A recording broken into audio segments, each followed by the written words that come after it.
Hello everyone, welcome back to my channel. Welcome if you are new. My name is Brittany and today I wanted to start a new series on my channel to mark International Tea Day. And if you're new around here, I'm a pen paler, and the way this got started was some of my pen pals like to share tea with me. And so I've been wanting to do this for a little over a year now, and I wasn't sure how I was going to do it. Originally I thought that I would just share small clips on Instagram, but then I was like, well, I have this channel now, so maybe people, my viewers and subscribers, might be interested to see an actual video. So I thought what I would do is come on here and try a tea that I haven't had before, or that I have had before, and then like tell you guys what I think about it, if it's good, if I don't like it, how I'm going to use it so it doesn't go to waste.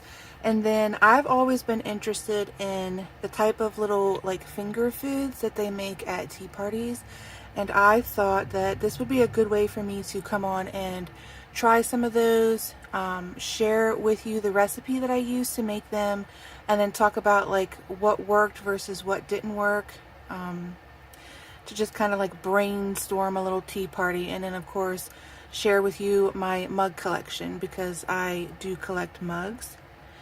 So we'll get started by first talking about today's mug. This is a very cute, fun shaped mug that I actually got from the store Anthropology, and it is microwave and dishwasher safe. It's made in China, but the reason why I searched for this mug and why I was attracted to it is, if you've ever watched Once Upon a Time on ABC, the character Snow White, which I believe is played by Jennifer Goodwin. If I have that wrong, it's because there's another Jennifer in the series who plays her daughter, so it might not be Jennifer Goodwin, but I think that it is. She had a mug like this, and I fell in love with it, and she always would have her morning coffee before she went to class. She was a teacher, and I searched and searched and searched, and finally I found this is almost exactly the same type of cup that she had in that series, and then I was able to find one with my initial on it. So that is the story of this mug. This little dish that I have it setting on was included in a Lit Joy box, a book box that I got during COVID. I really started to explore book boxes, and I like that little dish. Same thing with this little dish. This is actually for your tea bags. When you're done having them steep in the water, you can remove the tea bag and place them on this little tea bag dish. And this quote is actually one of my favorites. It says, "There's a little witch in all of us," and that is from the movie Practical Magic, which is my personal favorite. One of my personal favorites. I love movies, so there's quite a few favorites. So that's where that came from, and it is, I'm sorry I didn't say where it was from. It was from a book box, but I don't think I told you where. So that's from Owlcrate, and Owlcrate does like youth type book boxes, so if you're interested in young adult or youth books, they're a good one. Lit Joy is more like classic fantasy sci-fi type novels, so that's really good. And then I have my honey stirrer there, should I need it. It's on the ready.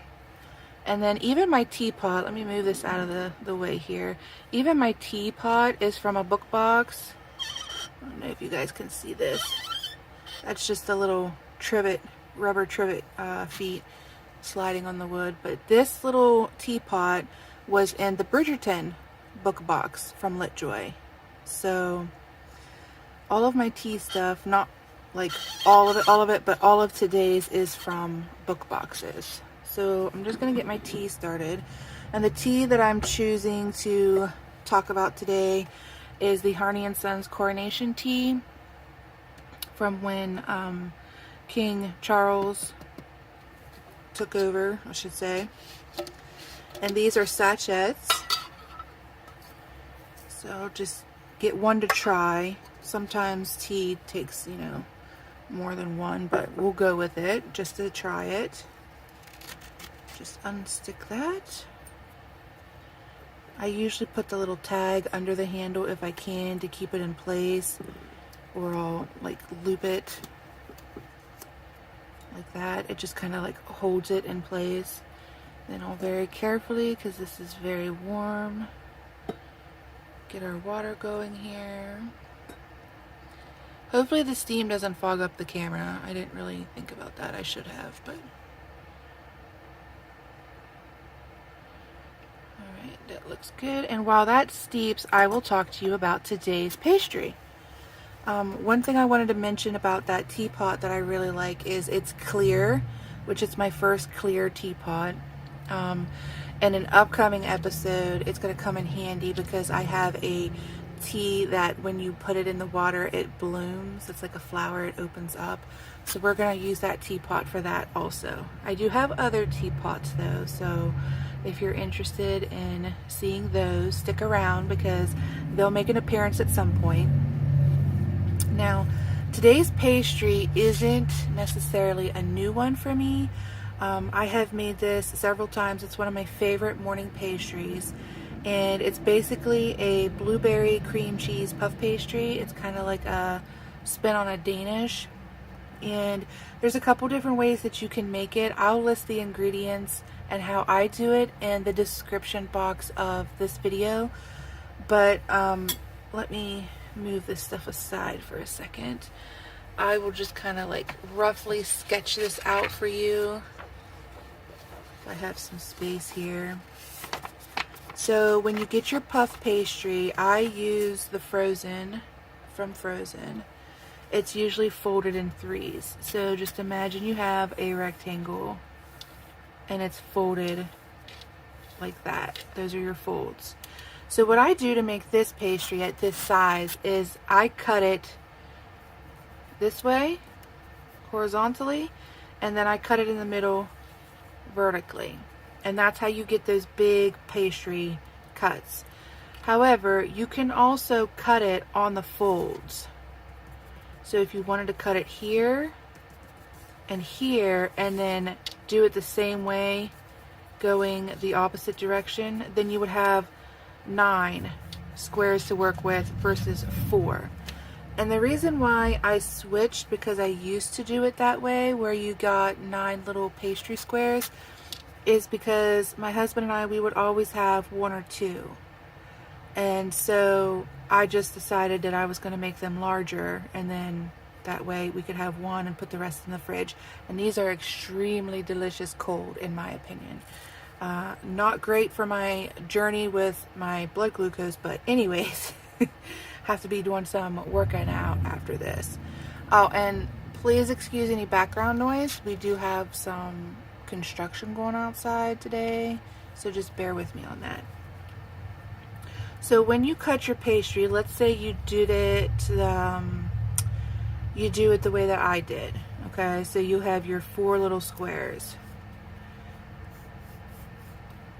Hopefully you can see these. I'm just drawing them very quickly. I'll go over them. Oh, and it sounds like my neighbor decided to mow too. We'll just ignore that too. This is International Tea Day, people. We're going to have our tea. You can continue working. Just make those a little bit darker so hopefully they show up. Okay. So here's your pastry squares. If you do it the way that I did where you make 4. One way that you can cut them is to do an L this way and an upside down backwards L this way. And then on the corners that you don't cut, those are going to be your points. So you will cut these completely, and then you'll take this corner and you'll fold it in to meet this corner. And then you'll repeat that on the opposite. So this corner you'll fold in to meet this corner. And that is how you get this little shape here. But another way that you could do it is you could take each of the corners and fold them in towards the center to where they almost meet in the middle, and then you'll have a little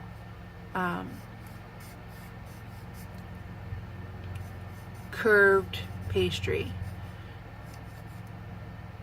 and it'll kind of be like little pockets, like a quilt square, and in the center, so you'll have like a little flower pastry, and then in the center is where your cream cheese and blueberries will go. So I'll show this again. Here's your ways that you can cut your pastry. You can either do it in the middle horizontally and in the middle vertically, or that'll yield 4, or you can cut them on the creases of the folded pastry and then cut those into 3 sections, and that will yield 9 pastries. Alright, and then what you want to do is, for the cream cheese filling, I take a regular 8-ounce block of cream cheese and I cut it in half, and then I put anywhere between 1/8 of a cup to 1/4 of a cup, 1/4 cup of powdered sugar in with that, and I mix it up really, really well.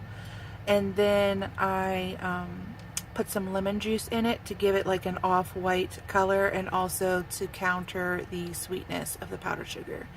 So you could thaw out or do that at room temperature with the cream cheese, but I take it directly from the refrigerator and then I just mix it with a spoon. So that's one way to do it, but you could let it thaw a little bit. It would make it easier. And then for the blueberries, I just get frozen blueberries, and it's easier. I do have some fresh blueberries. I didn't use them today. You absolutely could, but you could put other fruit in the center as well. So blueberries are my choice. You could do peaches, you could do pears, strawberries would be really good. Of course, the raspberries, black or red, would be really good. So yeah, just go ahead and make this recipe your own. I don't think you're going to be disappointed. Alright, and then I think my tea is about ready. Hopefully it's not too hot, but I'm going to give this a go and let you know what I think. I'll just undo my little tea bag here. See that little trick, how that works? It keeps your tea bag from falling down in. You just loop it around the handle of your mug. And then you're going to get to see this little dish in action here. Here we go. And they have the cutest little dishes. They have teapot shaped ones. They have like haricot or Scotland Highland cow shaped ones. I mean, there's so much tea stuff out there, guys. So I'm going to give this a little sip and see what we have here. So if you want my personal opinion about this tea, which is the Harney and Sons Coronation tea, I like it. I think it tastes very good. And I'm not even going to put the honey syrup in it because I don't think that it needs it. But that's my personal opinion. And have fun if you go out and get it, making this your own. Maybe you like milk in your tea. Maybe you put brown sugar. I've heard some pen pals say they like brown sugar in their tea. But I'm going to stop talking and I'm going to get into this. So I hope that you enjoyed this video and learning how I do my little spin on some tea. And I hope that you'll try it and make it your own. But I'll catch you in the next one, guys. Bye!